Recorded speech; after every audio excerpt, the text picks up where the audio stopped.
Bismillahirrahmanirrahim. Assalamualaikum warahmatullahi wabarakatuh. Selamat pagi. Pada kesempatan yang baik ini kita akan melanjutkan mata kuliah patologi klinik ya dengan tema cairan tubuh dan feses. Oke. Ini adalah sumber referensi yang teman-teman mahasiswa bisa pakai ya, punyanya dari Stockholm, kemudian bisa juga dari Cowell dan Rosenfield ya, yang mana semua ini kaitannya dengan buku-buku patologi klinik ya. Nanti bisa juga dilihat di link di VLN. Baik. Kemudian pada kesempatan ini kita akan bahas beberapa cairan tubuh dan feses. Ya, pada yang pertemuan pertama kita akan bahas tentang prinsip dasar dan pengujian. Ya, cairan-cairan tubuh, prinsip dan pengujian, dan feses, prinsip dan pengujian. Kemudian tujuan dari pembahasan kali ini adalah mahasiswa mampu memahami dasar dari cairan tubuh dan feses, ya, dan juga mengetahui bagaimana pengujian ya, pengujian cairan tubuh dan feses. Oke. Untuk cairan tubuh itu sendiri dibagi menjadi 7 klasifikasi. Yang pertama itu adalah pleural fluid, kemudian yang kedua adalah pericardial fluid, kemudian yang ketiga ada peritoneal ya. Ini pleural dan pericardial ini jadi satu kesatuan di rongga pleura. Kemudian peritoneal fluid itu di cairan yang ada di dalam rongga perut, cerebrospinal fluid CSF itu di otak ya, sinovial itu di persendian, amniotic fluid dan miscellaneous ini beberapa cairan yang ada di masing-masing masuk ke dalam rongga tubuh. Nanti kita akan bahas satu persatu ya. Yang pertama cairan tubuh ya. Cairan tubuh itu jumlahnya eh, sekitar 60% ya, dari berat badan ya. Nanti perubahan-perubahan yang terjadi dalam cairan tubuh itu nanti akan juga bisa mempengaruhi fungsi dari tubuh tersebut. Di mana kita klasifikasikan bahwa cairan tubuh itu menjadi tiga bagian ya. Yang pertama adalah cairan intraseluler, yaitu cairan yang ada di dalam sel. Kemudian yang kedua adalah cairan ekstraseluler yang ada di luar sel dan intravaskular yang ada di dalam pembuluh darah. Yang mana masing-masing cairan ini nanti akan berfungsi sesuai dengan tempatnya ya. Nah, kalau kita deskripsikan ini di dalam hewan ini kucing dengan berat 6 kilogram berat badan. Jadi total body fluidnya itu sekitar 60% dari body weight atau mungkin kalau kita kalkulasi itu sekitar 3,6 liter cairan tubuh yang ada dalam hewan misalkan ini kucing. Nah, ini dibagi menjadi dua ya, sekitar 66% itu ada di intraseluler, sedangkan yang sisanya sekitar 33% itu di ekstraseluler ya. Atau dengan kata lain 2,4 liter itu ada di intraseluler, sedangkan yang ekstraselulernya itu 1,2 liter. Yang mana di dalam cairan ekstraseluler yang di luar dari sel itu dibagi-bagi menjadi ada cairan interstisial, kemudian ada cairan transseluler, kemudian ada di cairan di bone atau di jaringan, sedangkan ada yang lain itu di intravaskular. Intravaskular ini adalah cairan yang di dalam pembuluh darah ya. Yang mana masing-masing ini nanti punya jumlah yang berbeda-beda ya. Yang paling dominan memang di sini adalah interstisial ya, yang ada di sekitar sel itu sendiri. Kemudian yang kedua adalah intravas ya, bone dan connective tissue itu di dalam tulang dan jaringan itu 15%, sedangkan intravaskular yang dalam pembuluh darah itu sekitar 8-10% ya. Untuk gangguan keseimbangan cairan itu dibagi menjadi beberapa terminologi. Yang pertama itu adalah dehidrasi. Dehidrasi ini ada dua kondisi ya, bisa hipertonik, bisa juga hipotonik. Ya, hipertonik misalkan karena retensi atau tertinggalnya atau jumlah natrium yang berlebihan di dalam darah itu bisa menyebabkan kondisi hypertonic dehydration. Atau bisa kebalikannya, hypotonic dehydration itu di mana natrium itu turun di dalam darah. Overhydration ini terlalu banyak cairan yang ada dalam tubuh ya. Overhydration bisa karena tadi kelebihan natrium atau hormon ADH-nya yang disekresikan itu terlalu tinggi sehingga hewan itu merasa akan selalu kehausan ya. Misalkan gangguan dari hormon bisa ya, jadi cairan di dalam sel itu berlebihan.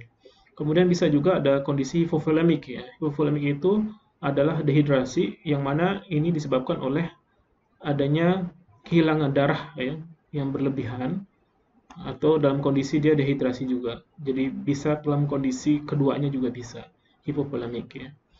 Kalau kita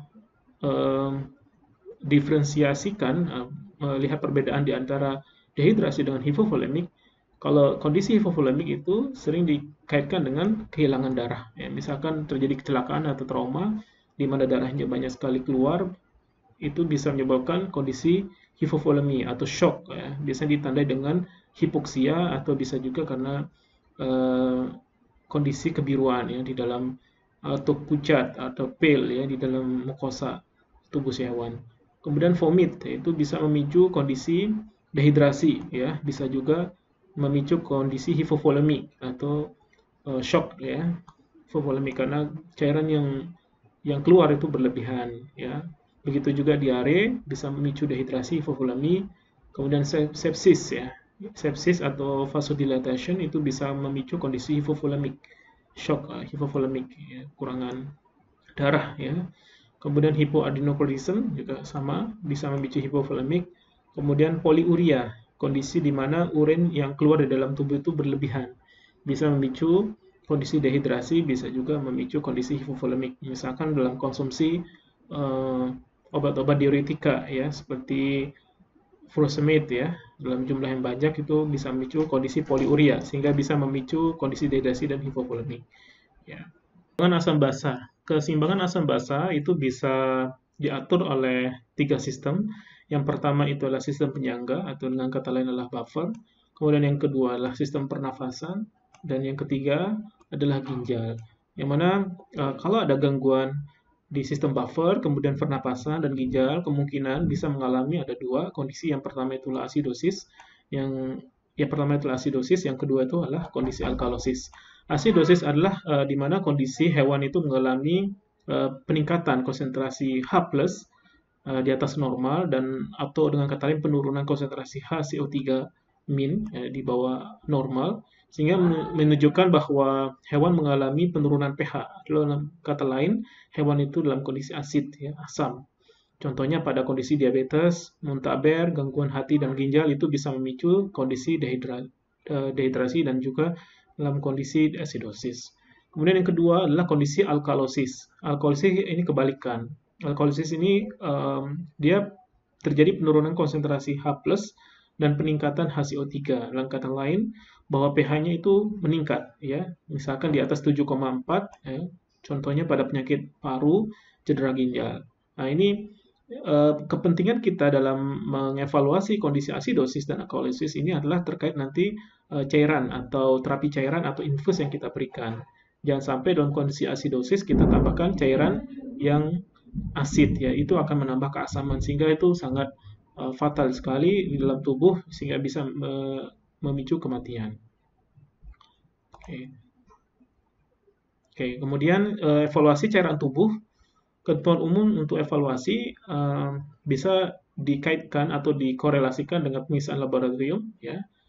Ini harus dikaitkan juga dengan gejala klinis yang tampak dan anamnesa seperti tadi apakah ada riwayat pernah gagal ginjal atau mungkin ada riwayat jantung atau hal-hal lainnya ya seperti tadi juga gejala muntah dan diare itu bisa mengindikasikan ke salah satu ketentuan ini tadi ya cairan tubuh ini ya. Kemudian yang kedua, tanda-tanda klinik dan anamnesa menunjukkan besarnya kebutuhan cairan ya. Kita bisa juga mengevaluasi misalkan dalam kondisi dehidrasi dengan memeriksa CRT-nya, kemudian memeriksa tukur kulitnya, apakah dia mengalami dehidrasi 7% atau yang lebih berat dari itu. Kemudian diare akut bisa menunjukkan gejala metabolik asidosis ya, mengindikasikan adanya gangguan keseimbangan asam dan basa. Kemudian yang selanjutnya gangguan respirasi memang lebih cenderung dia ke metabolik alkalosis ya. Kemudian selanjutnya kelemahan berat menunjukkan adanya kekurangan misalkan elektrolit kalium dan kalsium ya. Kemudian gangguan fungsi jantung bisa menunjukkan adanya perubahan-perubahan kalium. Ya.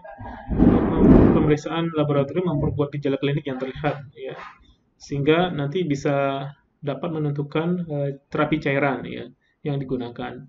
Ya, jadi hewan tadi seperti yang saya bilang bahwa jika hewan mengalami asidosis, kita perlu cari cairan yang sifatnya alkalis yang membasahkan, ya. Ya, karena dia udah asid, kita perlu cairan yang membasahkan asid supaya netral, ya. Kebalikannya apabila nanti udah asid kita tambahkan asid, ya tambah bisa membahayakan hidup si pasien, ya.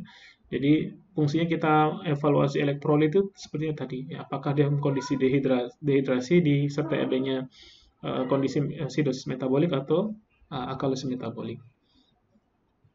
Begitu juga jika hewan mengalami hiperkalemi, perlu diberi cairan yang bebas kalium, ya, bebas kalium.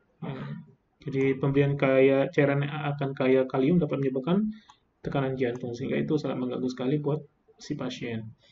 Saya rasa ini juga pernah diberikan di kuliah diagnosa klinik, ya, untuk mengevaluasi tingkat dehidrasi pada sapi kuda, ya, sekitar 5% itu cairan kulit menurun, ya, sedangkan elastisitas 10-20% itu elastisitas kulit sangat menurun dan kembali ke posisi normal setelah 30 detik, ya. Kemudian pada anjing dan kucing, nanti PE-nya nanti berbeda-beda sesuai dengan derajat dehidrasinya. Biasanya memang kalau yang sudah 10%, ya, kita bisa lihat ada perubahan di turgor kulitnya, ya. Jadi baliknya lama, ya, bisa 5-10 detik. Kemudian terjadi pucat pada mukosa membran dan kadang disertai takikardi dan terjadi penurunan pulsus, ya, pressure, ya. Terjadi penurunan tekanan pulsus.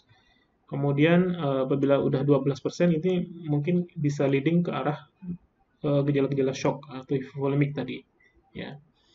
Kemudian pemeriksaan laboratorik selama terapi cairan bisa memberikan gambaran yang lebih nyata terhadap status dehidrasi. Misalkan contohnya pada pemeriksaan hematologi kita evaluasi nanti PCV, kemudian TPP dan blood urine nitrogen untuk kimia kliniknya.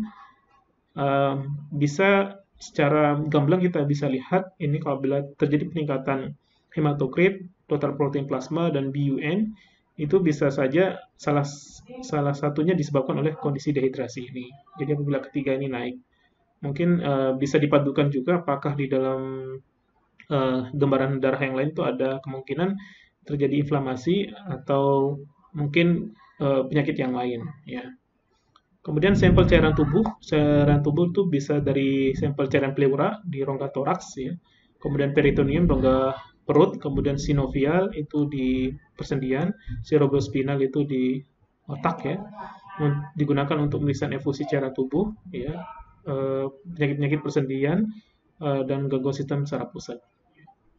Untuk uji cairan tubuh itu sendiri bisa melewati physical examination, jadi pemeriksaan fisik, kemudian RBC dan WBC count, itu pemeriksaan sel darah merah dan sel darah putih, ya. Kemudian ini secara mungkin nanti bisa dilihat secara sitologi atau dikombinasi dengan hematologi. Kemudian pemeriksaan WBC atau pemeriksaan diferensial leukosit, ya. Kemudian sitologi, ya, dengan pemeriksaan mengidentifikasi sel-sel yang ada di dalam apus darah. Kemudian crystal examination, ya. Jadi kita periksa kristal-kristal yang ada di dalam cairan tubuh tersebut. Terutama ini related dengan beberapa kondisi, misalkan pada persendian ada cairan dan sebagainya. Kemudian yang pertama itu adalah sitologi, ya. Sitologi. Teknik sitologi ini murah meriah sebenarnya. Merupakan suatu teknik diagnosa cepat, mudah dan ekonomis dengan minimalisir resiko pada pasien, ya. Jadi ini dengan mengambil cairan, kemudian kita lakukan apus darah, setelah itu diwarnai dan mendapatkan hasil yang baik. Nanti teman tantangan di sitologi ini adalah dalam proses identifikasi sel, karena itu perlu waktu, ya, untuk mengetahui jenis-jenis sel yang ada di sitologi, apakah dia merefleksikan ada keradangan atau neoplasia, karena selnya memang sedikit dan agak kemiripan antara radang dan neoplasia. Kemudian nanti bisa lanjut juga ke histopatologi. Efusi dalam terminologi merupakan akumulasi cairan di rongga tubuh ya. Kalau misalkan efusi pleura ya di rongga toraks namanya efusi pleura, misalkan kalau di efusi abdomen namanya asites dan sebagainya. Nah, itu yang nanti sampelnya asalnya dari situ kita lakukan sitologi, kemudian setelah itu kita analisa dan kita interpretasi. Kemudian pleura itu sendiri dibatasi oleh lapisan sel mesotelial. Ya. Biasanya memang di dalam rongga pleura ini terdapat cairan serus yang jernih, ya, yang jumlah sedikit, yang mana peranannya sebagai lubrikan ya, dan sediaan transport elektrolit dan substansi lain. Sedangkan yang transudat ini adalah efusi yang dihasilkan dari perubahan karena faktor mekanis seperti perubahan tekanan osmosis dalam kapiler. Ya. Sehingga nanti perubahan tersebut dapat mempengaruhi reaksi cairan yang ada dalam rongga tubuh. Sedangkan transudat inilah cairan efusi yang dihasilkan dengan peningkatan permeabilitas vaskular ya, terhadap plasma protein karena proses peradangan di situ. Biasanya memang kalau ada inflamasi atau infeksi, kita sering sekali menemukan cairan-cairan yang bentuknya eksudat. Ini patologi cairan efusi ya, ada yang bentuknya transudat, ada yang eksudat. Kemudian transudat ini bisa terjadi karena peningkatan tekanan osmosis pada sinus hepar, capillary alveoli, ya. Misalnya ini ada pleural fluid bisa menghasilkan efusi pada longga pleura, bisa juga efusi pada peritoneum, ya, peritoneum. Bisa menghasilkan cairan transudat. Sedangkan eksudat ini karena peningkatan permeabilitas vaskular dan mesotel. Ya, biasanya eksudat ini bisa terjadi di area rongga, bisa juga di area-area seperti jaringan ya. Kemudian efusi hemoragi karena kerusakan pembuluh darah ya, biasanya karena kita tusuk atau trauma itu bisa ada warna merahnya juga. Efusi dari saluran limfatik ya. Kemudian yang terakhir yang berlima itu kerusakan karena viscera, bisa menyebabkan isi rongga viscera itu masuk ke rongga tubuh, misalkan inisiasi proses peradangan dan eksudasi. Kemudian parameter evaluasi cairan tubuh, sifat-sifat fisik dan kimia. Kita nanti dalam mengevaluasi cairan tubuh itu ada sekitar 5 yang kita bisa lihat ya. Pertama, volumenya berapa sih volume cairannya ya. Kita hitung berapa cc yang kita. Misalkan kalau kita melakukan abdominosintesis, kita harus mengukur nih berapa volume cairan yang kita fungsi, kita keluarkan. Kemudian warnanya ditulis, warnanya apakah jernih, kemudian kuning, orange, atau merah, itu ditulis semua. Transparansinya bagaimana? Apakah keruh, transparan, jernih, dan sebagainya. Kemudian kadar protein. Kadar protein ini bisa diukur dengan menggunakan refraktometer, bisa juga diukur dengan menggunakan seperti sejenis strip test itu ya. Tapi paling valid itu adalah menggunakan refraktometer. Kemudian yang terakhir ini kadar-kadar zat-zat lain, misalnya bilirubin, ureum, bun, globulin, itu bisa diuji dengan menggunakan uji spektrofotometer. Ya. Parameter evaluasi cairan tubuh, yang pertama adalah sifat sel dalam cairan tubuh. Ya. Yang diukur itu loh jumlah sel yang berinti. Ya. Kita identifikasi nanti, berapa sih jumlah sel yang berinti. Ya, jumlah sel yang berinti ini menandakan apakah dia mengarah ke leukosit atau neoplasia tadi. Leukosit, nanti kita lihat morfologi dari leukositnya, apakah dia mononuklear atau polimorfonuklear. Ya, saya rasa sudah pernah diajarkan ya di pertemuan sebelumnya apa saja sel mononuklear, apa saja sel yang polimorfonuklear. Kemudian perhitungan sel bisa saja karena ada kesalahan, bisa karena artefak atau selnya dia menggumpal atau terfragmentasi, sehingga sering terdapat cairan efusi. Kemudian yang selanjutnya, selain jumlah, kita lihat juga morfologi dan diferensiasi selnya. Ya, bisa memang paling bagus itu menggunakan preparat apus ya. Nanti dicat ya dengan pengecatan. Bisa menggunakan cat Giemsa, bisa pakai rapid stain ya dengan iosin dan methylene blue ya, dan sebagainya. Atau bisa juga dilakukan nanti pengecatan gram apabila ada indikasi sampel yang kita periksa itu mengarah ke sepsis atau infeksi adanya bakteri. Sel-sel yang sering dijumpai pada saat kita melakukan sitologi itu adalah sel mesotelial, kemudian ada makrofag. Makrofag ini adalah merupakan sel monosit ya, yang berdiferensiasi menjadi makrofag, kemudian sel neutrofil, dan sel-sel dalam cairan tubuh atau infusi itu bisa eosinofil, limfosit, ya, sel plasma, mast cell, eritrosit, atau sel-sel neoplasia. Ya. Apabila terjadi peningkatan beberapa jumlah sel, terutama hubungan sama leukosit, ini dikenal dengan istilah pleositosis. Ya. Pleositosis. Terjadi peningkatan jumlah sel di dalam jaringan atau di dalam rongga tadi cairan yang ada dalam rongga tubuh, pleositosis. Nah, ini yang biasa kita temukan apabila ini contohnya pada meningoencephalitis dengan pewarnaan Roy-Genza. Ini terlihat banyak sekali sel-sel mononuklear ya, yang ini mengarah ke limfosit ya, limfosit ya, karena dia bulat, tidak ada cekungan ya. Ini dikenal dengan istilah mononuklear pleositosis ya.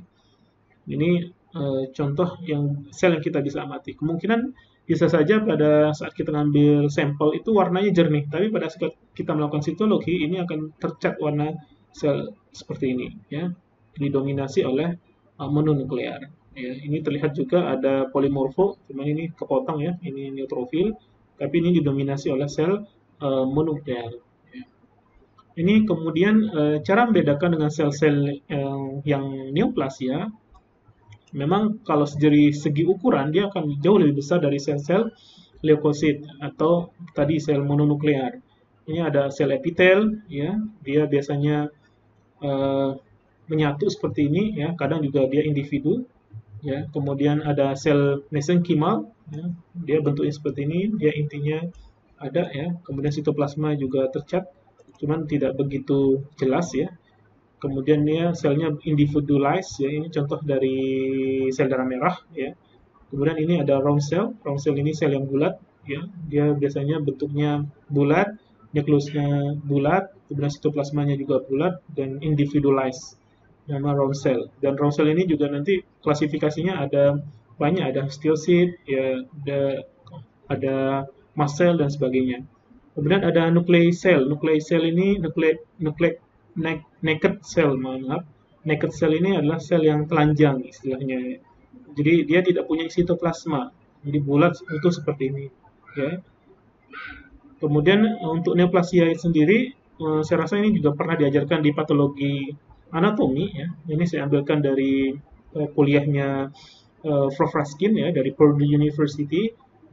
Ini adalah sel benign, ini adalah sel malignant, ya. Benign itu biasanya dia selnya uniform, jadi ukurannya itu seragam. Ukuran selnya seragam, baik itu ukuran nukleus maupun sitoplasma itu seragam. Ini mengindikasikan bahwa sel tumornya itu adalah tumor jinak. Kemudian sedikit sekali sel yang mengarah ke malignan, ya. Malignan itu tumor yang ganas. Contohnya apa? Sel malignan itu dia variable size. Itu yang paling gampang kita lihat, paling mudah adalah kalau sel tumornya itu ganas, itu dia ukurannya beragam. Ini ada yang bulatnya seperti ini nih, nukleusnya besar, ada yang nukleusnya kecil, ada yang lebih kecil lagi ya. Ini ukurannya dia ada monositosis ya, dia membelah seperti ini. Jadi dia frolisinya cepat ya. Kemudian juga seperti ini, selnya besar-besar ya. Jadi dia 3 atau more nuclear chains present. Jadi kita bisa melihat perubahan di dalam satu bidang pandang itu ada 3 tipe sel yang berbeda ukurannya. Kemudian cara membedakan transudat dan eksudat dari wujudnya, dari sifatnya ya. Yang pertama itu dari wujud, yang bisa kita amati transudat itu dia jernih warnanya. Kemudian lebih ke serus ya. Kemudian warnanya ke kuning-kuningan. Sedangkan kalau eksudat dia bisa jernih, bisa juga ke keruh. Jadi hati-hati, kalau eksudat itu tidak hanya kehijauan, jernih itu juga bisa. Nanti tergantung viskositas atau jumlah protein yang ada di dalam cairan tersebut. Ya. Kemudian koagulasinya kadang tidak terlihat, sedangkan kalau eksudat itu spontan menjendal, ya. Karena kandungan proteinnya cukup tinggi. BJ-nya itu dia kurang dari 1,017, sedangkan eksudat itu lebih dari 1,017.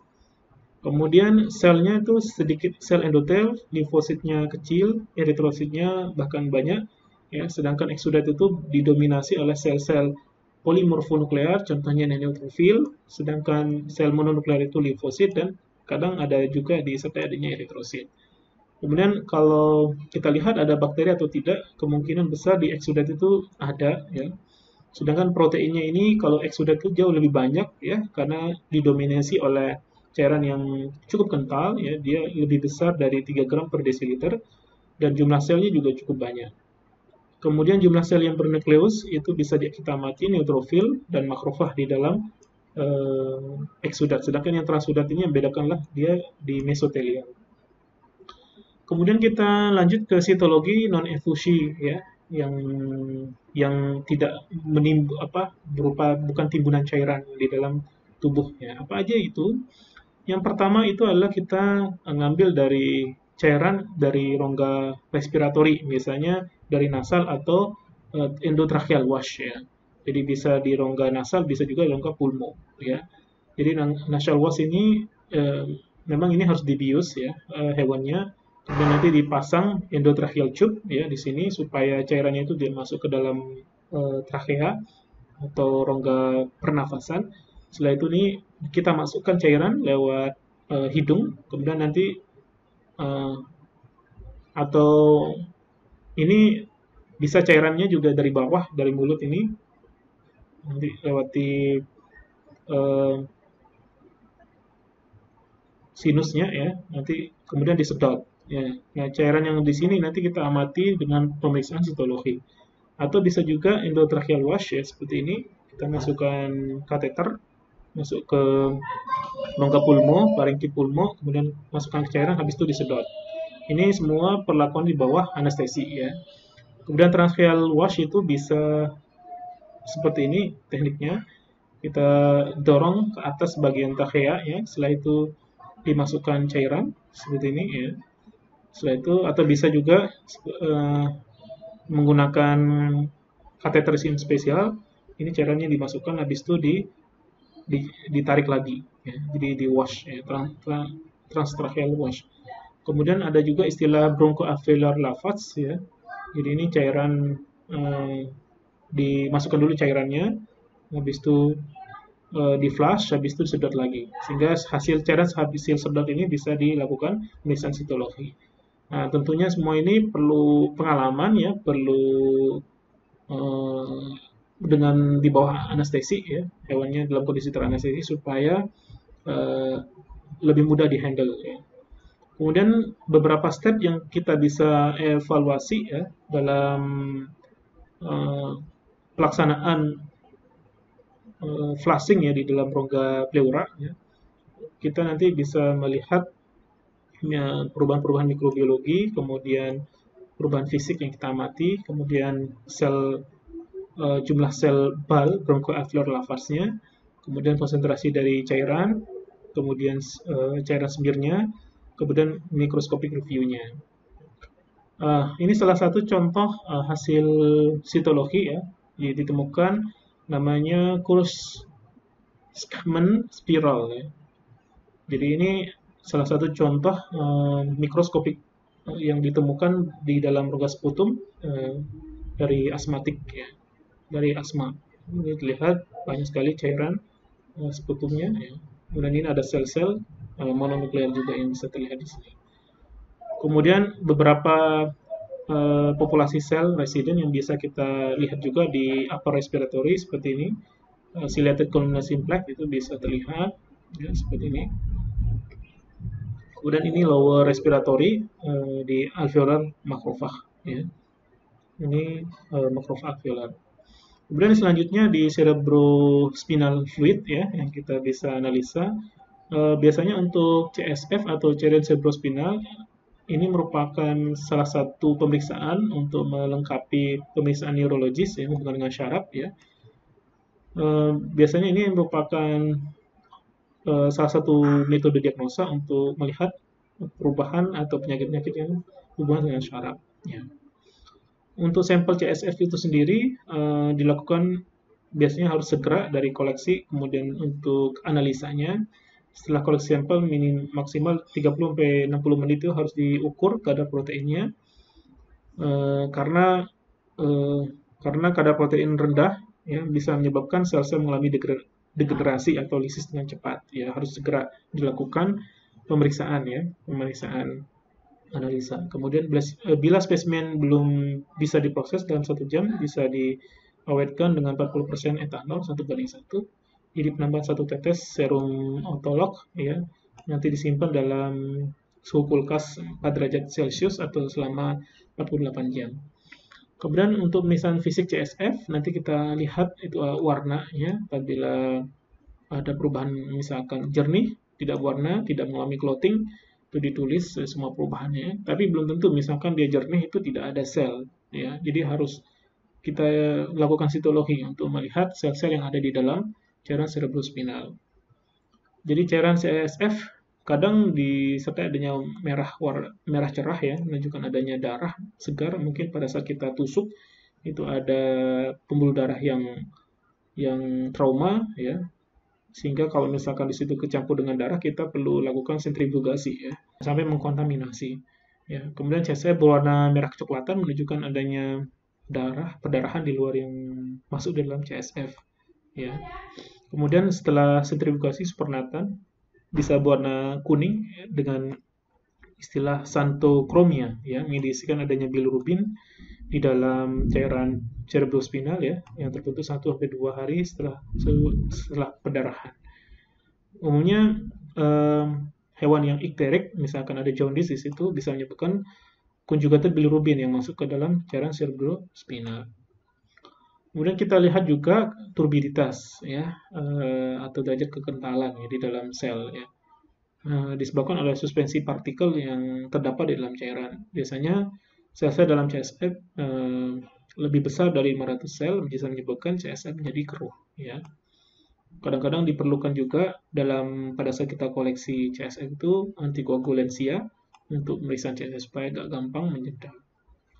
Untuk uji cairan cerebrospinal itu bisa kita uji protein ya, secara kualitatif ya, bisa menggunakan tes PEDI ya, atau PEDI test untuk globulin dengan cara 1 tetes CSF ditambahkan 1 tetes dari fenol jenuh, nanti menghasilkan warna putih keruh ya. Biasanya cairan yang normal itu tetap jernih warnanya ya. Kemudian secara kualitatif bisa dengan kolorimetri, turbidometri ya. Kemudian biasanya nanti untuk kadar normal protein ini sekitar 12-40 mg per desiliter. Bila melebihi ini kemungkinan di situ ada keradangan. Protein meningkat bisa mengindikasikan adanya radang ya. Jumlah selnya meningkat di dalam cairan cerebrospinal. Untuk non radang bisa terjadi juga protein hiperprotein ya, dalam kondisi misalkan perdarahan, tumor, encephalomalacia ya, perdarahan waktu sampling bisa menyebabkan peningkatan protein CSF. Kemudian glukosa biasanya normal terdapat di dalam CSF, itu 60-80% glukosa. Glukosa CSF turun itu diindikasikan infeksi biogenik, kemudian hipoglikemik dan hiperglikemik. Kemudian bisa juga kita periksa sodium. Normalnya di dalam CSF itu natrium dalam CSF sedikit lebih tinggi dari natrium di dalam darah ya. Ya, jadi CSF natrium meningkat sampai lebih dari 160 sampai 200 mg Eg per liter pada babi akibat dehidrasi. Kemudian pemeriksaan sitologi dari CSF harus segera diperiksa tadi 30-60 menit untuk menghidrasi lisis, sel diawetkan dengan etanol 1:1 ya.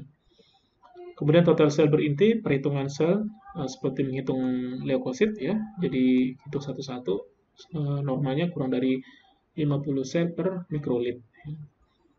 Sel meningkat atau dengan istilah pleositosis umumnya terjadi pada radang selaput otak ya, meningitis misalkan.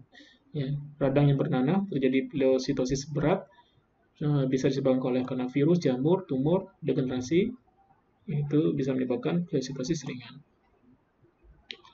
Kemudian ini beberapa sel yang kita bisa temukan di dalam CSF ya.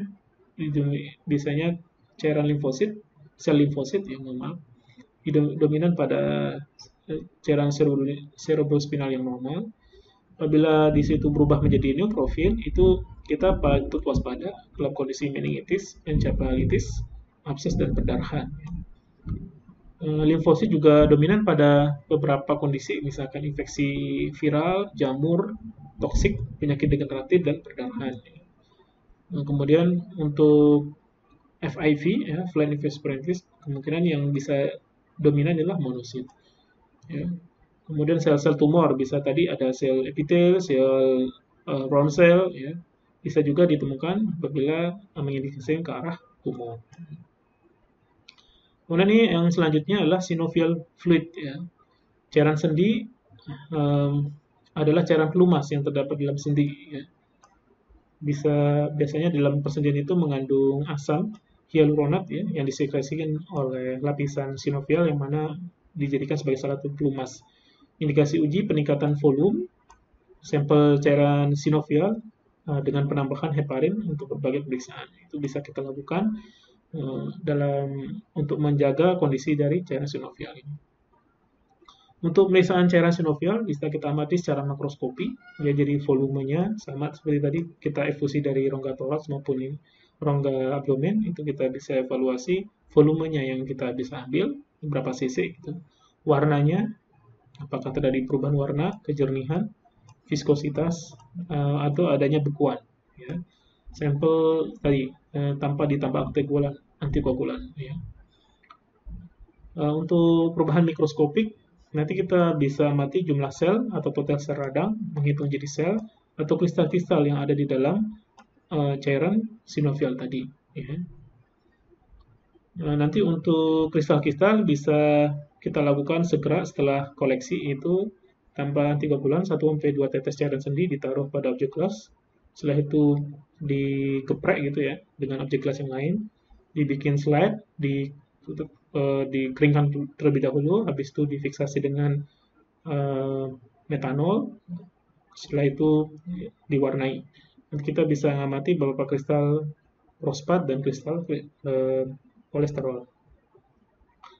Kemudian kimia bisa dilakukan uji tes bekuan musin, ya. Uji dilakukan dengan penambahan asam asetat. Normalnya terjadi bekuan kenyal dalam cairan jernih, ya. Kemudian pemeriksaan bakteriologi terhadap kuman penyebab radang atau infeksi bisa kita amati juga di dalam pemeriksaan sitologinya. Kemudian yang terakhir pemeriksaan feses, ya, pemeriksaan feses, uji feses, sampel dari feses dari defeksi spontan ini hampir sebenarnya larinya ke parasitologi, ya.